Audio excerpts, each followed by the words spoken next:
Stendhal, romancier du XIXe siècle, écrit lors de l'apogée du réalisme et du naturalisme un roman d'apprentissage qui deviendra plus tard un grand classique de la littérature française, Le Rouge et le Noir.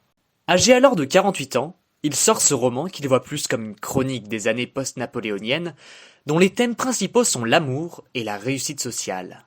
Nous suivrons donc l'histoire du jeune Julien, fils d'ébéniste, âgé de 19 ans, qui possède de grandes ambitions. Cependant, celles-ci semblent à l'époque irréalisables, la France traversant le mal du siècle.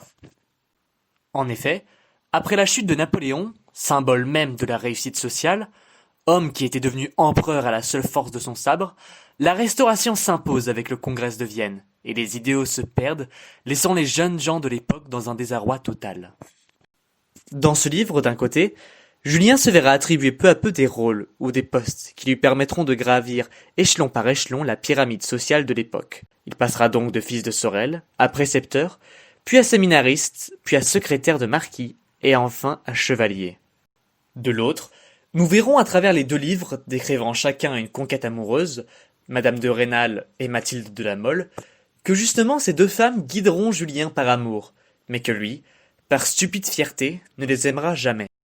L'amour pour Madame de Rênal devint de plus en plus impossible dans le cœur orgueilleux de Julien. Il ne les aimera jamais. Enfin, jamais. Oui et non. Le livre se clôturera sur Julien comprenant qu'il aime au fond de lui Madame de Rênal, mais qui choisira quand même la mort face à l'amour lorsque le choix lui sera proposé.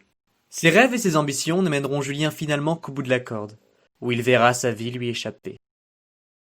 Merci d'avoir écouté mon tuto.